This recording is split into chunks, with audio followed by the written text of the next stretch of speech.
Assalamualaikum, selamat pagi pemirsa. Anda menyaksikan Breaking News kasus Sambo, di mana hari ini Pengadilan Negeri Jakarta Selatan akan menggelar 3 sidang obstruction of justice terhadap 3 mantan anak buah dari Kadif Propam Polri Verdi Sambo. Mereka adalah Hendra Kurniawan, lalu kemudian Agus Nurpatria dan juga Rahman Arifin. Nah, kita akan memantau bagaimana jalannya sidang, juga persiapan menjelang sidang. Apakah para terdakwa sudah tiba di lokasi sidang? Kita akan menyapa langsung rekan kami. Ada Yasmin Rahmani di sana. Yasmin, sudahkah terlihat 3 terdakwa tiba di PN Jakarta Selatan? Selamat pagi Alfat dan juga pemirsa, benar sekali bahwa hari ini 3 terdakwa obstruction of justice ataupun perintangan penyidikan akan kembali menjalani sidang di Pengadilan Negeri Jakarta Selatan dengan agenda pembacaan duplik. Nah, memang menurut pantauan kami hingga kini ketiga terdakwa tersebut, yakni adalah Agus Nurpatria, Hendra Kurniawan dan juga Rahman Arifin masih belum tiba di Pengadilan Negeri Jakarta Selatan, karena menurut informasi yang kami peroleh adalah sidang nanti akan digelar di Pengadilan Negeri Jakarta Selatan, khususnya di ruang sidang utama sekitar pukul 9.30 waktu Indonesia Barat. Nah, memang yang diketahui pemirsa adalah hari ini nantinya akan digelar agenda pembacaan duplik setelah ketiga terdakwa tersebut sebelumnya juga sudah mengajukan nota pembelaan ataupun pledoi, di mana memang pledoi tersebut juga sudah dibalas oleh jaksa penuntut umum dengan agenda pembacaan replik, dan hari ini para kuasa hukum dari ketiga terdakwa ini akan kembali membalas replik tersebut dengan agenda pembacaan duplik. Nah, yang diketahui Alfat dan juga pemirsa adalah memang kemarin pada saat agenda pembacaan pledoi ataupun nota pembelaan dari Hendra Kurniawan dan Agus Nurpatria, memang sebelumnya pihak kuasa hukum dari kedua terdakwa tersebut mengatakan bahwa kedua kalinya tidak melakukan tindakan yang melanggar hukum begitu, di mana menurut kuasa hukum dari Hendra Kurniawan dan juga Agus Nurpatria, memang kedua kliennya ini terbukti ataupun dianggap tidak melakukan tindakan yang merusak alat elektronik ataupun dalam hal ini merupakan DVR CCTV, sehingga menurut kuasa hukum dari Hendra Kurniawan dan juga Agus Nurpatria, kedua kliennya tersebut ini seharusnya dibebaskan dari berbagai tuntutan dan juga hukuman.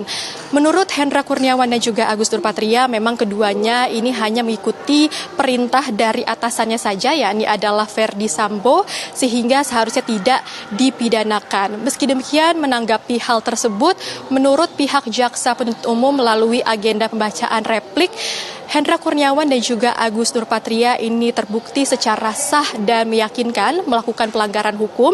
Bahkan menurut pihak JPU, memang Hendra Kurniawan juga melakukan sesuatu yang menyebabkan DVR CCTV ini tidak dapat berfungsi sebagaimana mestinya.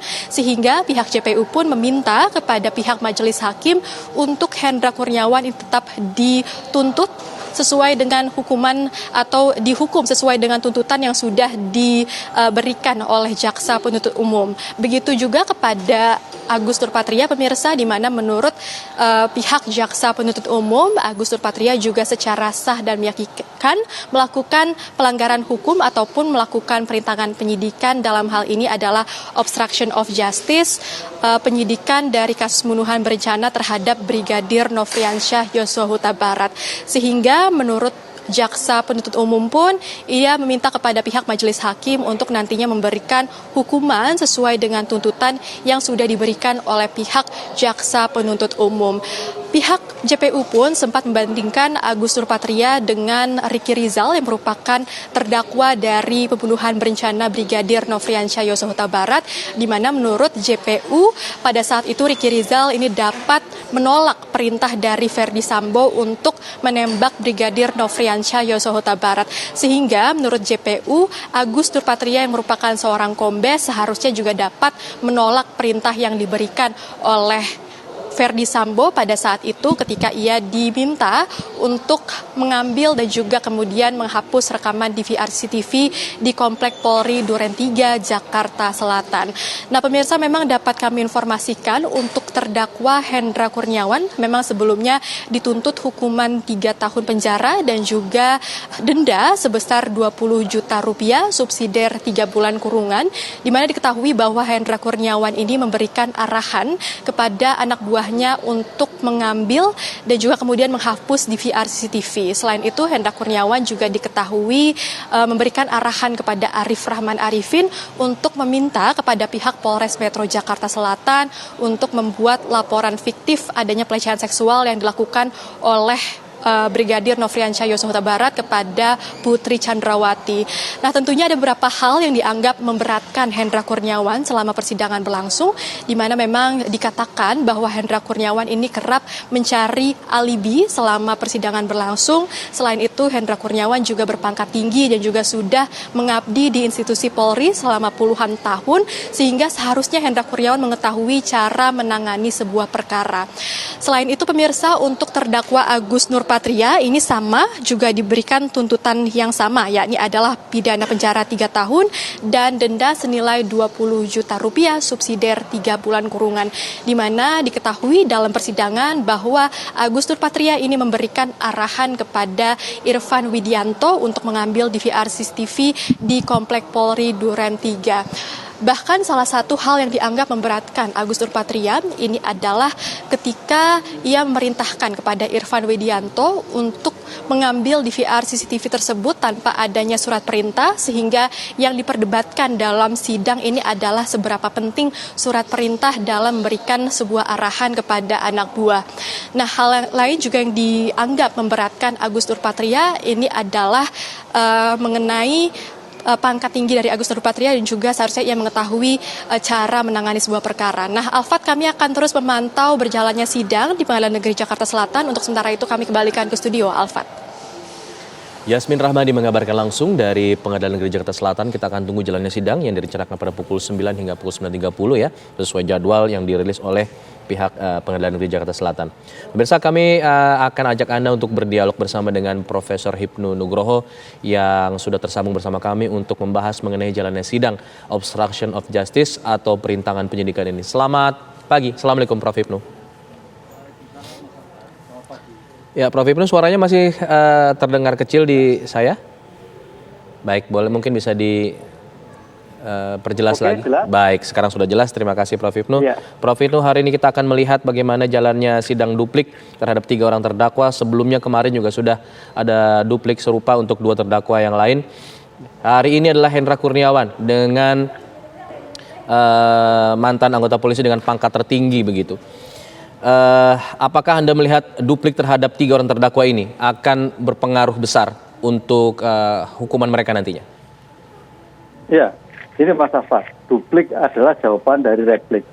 Oleh karena itu kalau kita melihat berpengaruh, tampaknya tidak ya, tampaknya tidak. Jadi duplik ini nanti sebagai bentuk ulangan kembali di dalam suatu pembelaan. Apa artinya? Bahwa kalau toh dikatakan pengaruh Mas Afat, ini adalah perintah Pak Sambo. Jadi ada pertanggungjawaban Pak Sambo, gitu kan. Itu mungkin bisa berpengaruh.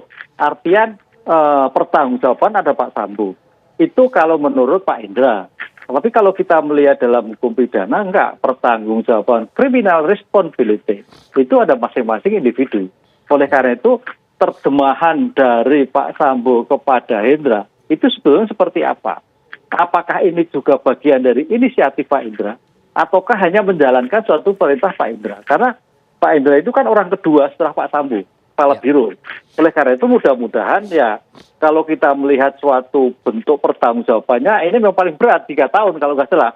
Bisa kalau dibandingkan dengan yang lain Mas Afat. Oleh karena itu kalau saya melihat karena ini sebagai bentuk obstruction of justice yang sudah dilakukan oleh Pak Sambo dan spirit knowledge of pending judicial proceeding itu tahu, ya bisa tidak banyak berpengaruh. Karena sebagai bentuk pertanggungjawaban Pak Indra sebagai paling senior.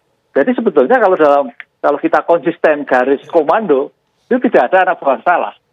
Yang bersalah adalah pimpinan. Nah, pimpinan dalam seperti siapa? Ya Pak Indra sama Pak Sambo.